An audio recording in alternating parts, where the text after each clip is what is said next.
Bonjour, bienvenue à une autre émission. Nous sommes mercredi le 7 novembre, toujours 2018. Noël s'en vient. Le Père Noël aussi, fort probable. Si j'ai été gentil, si vous avez été gentil et gentil, de mon côté, je me donne une note me permettant de recevoir la visite du Père Noël. Ça pourrait peut-être changer d'ici Noël, mais d'ici ce temps-là, ça regarde bien. Oui, je me répète, bienvenue à cette autre émission. Je vais faire un retour sur les deux avant-dernières émissions. L'avant-dernière, j'ai traité de l'amour et de la haine, alors que la dernière, j'ai traité du pardon. Parlant d'amour et haine, imaginez-vous que ce matin, dans un livre que je lis, je dirais presque quotidiennement depuis 1989, donc ça va faire 30 ans là, en février prochain, que je lis ce livre-là, qui s'appelle 24 heures par jour. Imaginez-vous que ce matin, le thème de la lecture, se rapporte au sujet que j'ai développé avec vous dans l'avant-dernière émission, Haine et amour.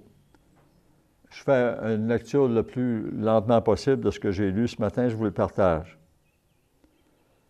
Ça dit ici, je me suis rendu compte que cela ne me donne rien de me venger des autres.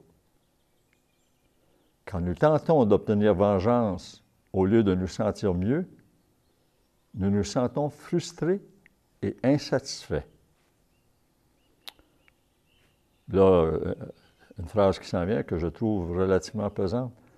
Au lieu de punir nos ennemis, nous n'avons que nui à notre paix d'esprit. Nous n'avons aucun avantage à nourrir un ressentiment. Cela nous fait plus de mal à nous-mêmes qu'aux autres. Et là, c'est encore plus pesant, à mon humble avis.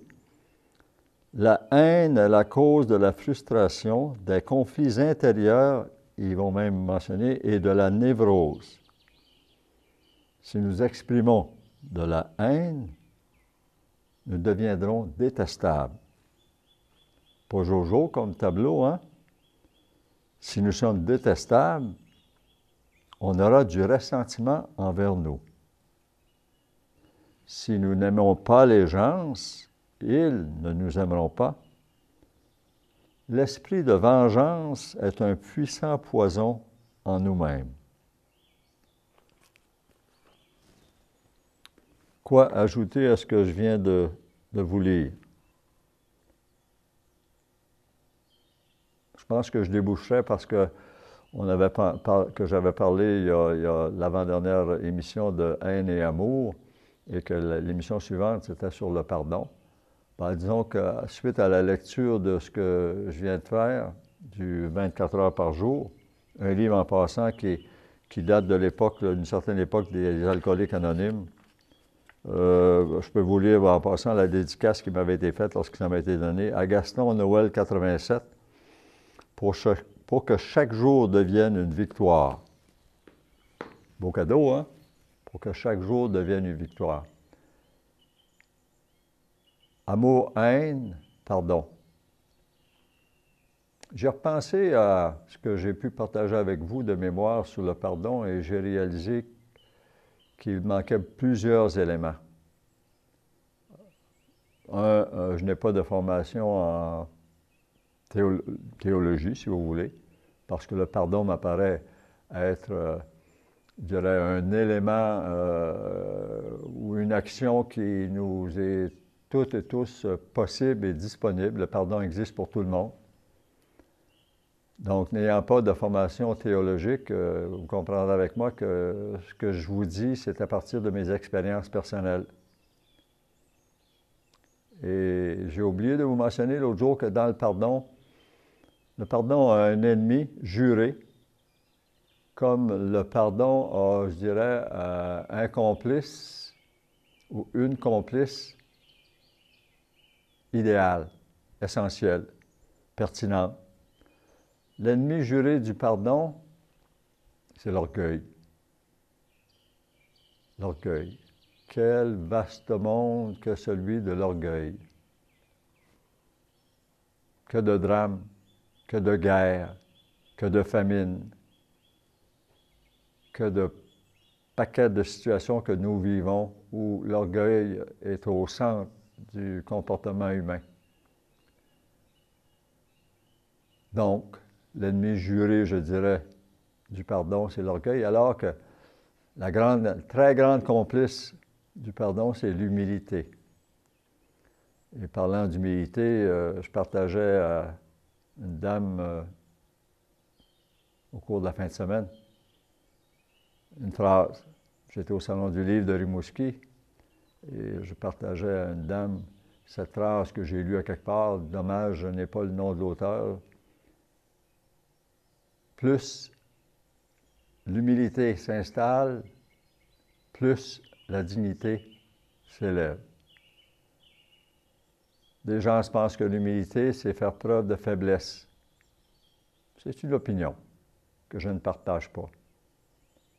L'humilité n'est pas une faiblesse. L'humilité, c'est reconnaître que. Je vous avoue que des fois, l'humilité, j'aimerais, s'il s'en vendait dans une grande surface ou encore dans un commerce de coin de rue de quartier, que ce soit ici à Trois-Pistoles ou peut-être même chez nous à Saint-Mathieu, s'il s'en vendait au dépanneur, je m'en ferais inoculer, excusez l'expression très québécoise, une shot pour 3 mois dans le bras pour éviter mes sursauts d'ego farci. Je laisse le sujet du pardon pour passer à autre chose. Je suis en train de lire un volume qui, jusqu'à date, en tout cas, correspond très, très bien au titre de l'émission, qui est Réflexions sur la vie. C'est un livre qui a été coécrit par Jean-Marc Léger, de la maison de sondage du même nom, par M. Jacques Nantel et aussi par M. Pierre Duhamel. Jacques Nantel est professeur émérite au HEC à Montréal, aux hautes études commerciales, alors que Pierre Duhamel est directeur général de la Fondation d'entrepreneurship. Le titre du volume, c'est Code Québec, et comme sous-titre, ça dit « Les 7 différences qui font de nous un peuple unique au monde ». Sur la page frontispice, on met en couleur les différences qui font de nous un peuple unique. Je donne des qualités: heureux, victime, consensuel, fier, créatif et villageois. Et je me propose de revenir avec vous là-dessus parce que je trouve ça vraiment le heureux, consensuel. Ici, on a rajouté le mot détaché. Puis pour le mot détaché, là, il y a un tableau qui indique que nous sommes moins impliqués dans notre communauté et nous sommes moins impliqués dans les causes humanitaires. On fait moins de bénévolat. Par contre, on est moins pressé pour mieux faire. On a moins peur de perdre notre emploi. Nous sommes plus pacifiques. Et voilà, c'est pour la définition de détaché.